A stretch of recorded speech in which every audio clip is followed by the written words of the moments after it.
మహాగణుడును మహోన్నతుడైన యేసుక్రీస్తు నామములో మీ అందరికీ వందనములు. ప్రియులారా, దేవుని వాక్యము ధ్యానందాము. అపోస్తుల కార్యాలు 10వ అధ్యాయం 1వ వచనము నుండి. ఇటలీ పటాలమనబడిన పటాలములో శతాధిపతి అయిన కొర్నేలి అను భక్తిపరుడొకడు కైసరులో ఉండెను. అతడు తన ఇంటి వారందరితో కూడా దేవుని యందు భయభక్తులు గలవాడై ఉండి ప్రజలకు బహు ధర్మము చేసి ఎల్లప్పుడూ దేవునికి ప్రార్థన చేయువాడు. పగలు ఇంచుమించు 3 గంటల వేళ దేవుని దూత అతని యొద్దకు వచ్చి కొర్నేలి అని పిలుచుట దర్శనము తేటగా అతనికి కనబడెను.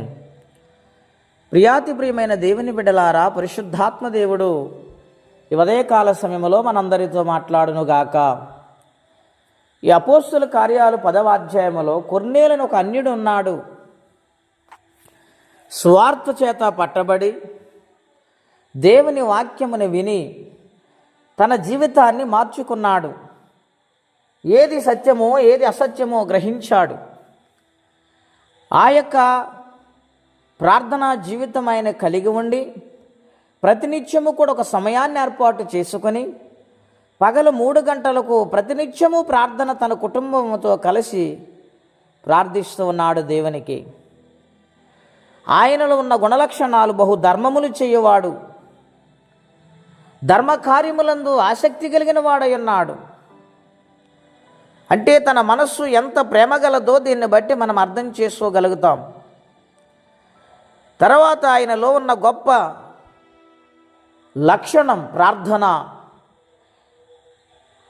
ఆ ప్రార్థనే తన జీవితాన్ని మార్చింది.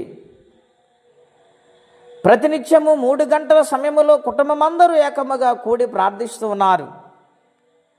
అతడు ఇశ్రాయేలుడు కాదు, ఎవరో చెప్పగా యేసుప్రభుని అంగీకరించిన వాడు. ప్రియులారా, గమనిస్తూ ఉన్నారా?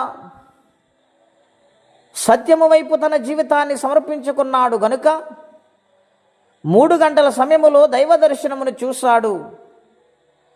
పరలోకము నుండి దేవదూత తన ప్రార్థన చేసుకున్న గదిలోనికి వచ్చి ఉన్నాడు.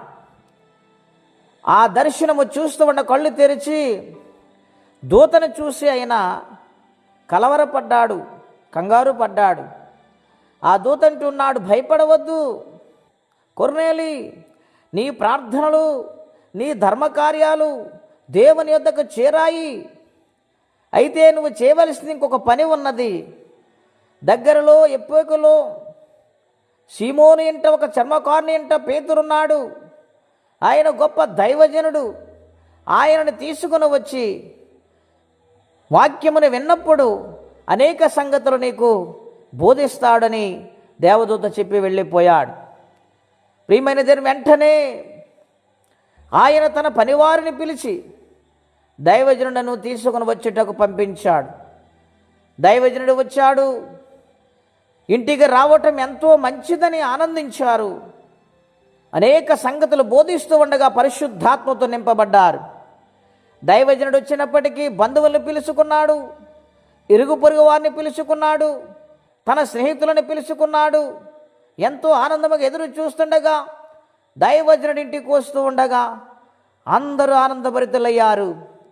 సత్యాన్ని ప్రకటించి పరిశుద్ధాత్మతో నింపబడటానికి ఆ కైసరు ప్రాంతములో ఒక ప్రార్థనా వీరుడిగా ఆయన ఉన్నాడు.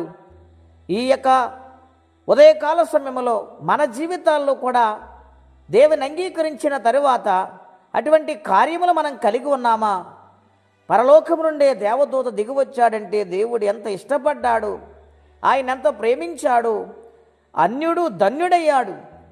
మన జీవితాల్లో కూడా ధన్యకరమైన జీవితాన్ని పొందుకోవాలని కోరుకుంటూ ఈ మాటలు ముగిస్తూ ఉన్నాను. ప్రార్థనండి. అత్యంత కృపగలిగిన దేవా, మహోన్నతమైన మీ నామము కొరకే వందనములు. కృపగల తండ్రివి, వాత్సల్య సంపూర్ణుడవు, ప్రతి ఒక్కరిని ప్రేమించు దేవుడవైనావు. నాయన కొర్నేలిని దర్శించావు నాయన. ఆయన చేసిన ప్రార్థన ధర్మకార్యాలు తన మనసుని యొక్క సన్నిధానములు యథార్థముకున్నది కనుక నాయన నీ మాటను నీ దూత ద్వారా ప్రభువా కొర్నేలు కుటుంబంలోనికి పంపించారు. నీ మాట కోసం ఈ లోకములో నాయన ప్రార్థిస్తున్న మేమందరము, యూట్యూబ్ ద్వారా వింటున్న బిడ్డలు, సర్వ ప్రపంచంలో ఎంతోమంది ఎదురు చూస్తూ ఉన్నారు నాయన. నీ మాటను పంపించి మమ్మల్ని బలపరిచి నిరాకడకు సిద్ధపరచండి.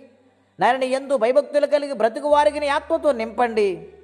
ఎవరి కష్టముల బాధలు ఇబ్బందులు ఉన్నారో వారికి సహాయము చేయమని ఈ దినము దీవెనకరంగా మార్చమని యేసుక్రీస్తు వారి పుణ్యనామములో ప్రార్థించి వేడుచున్నాము తండ్రి. ఆమేన్. దేవుడు దీవించును గాక. ఆమేన్.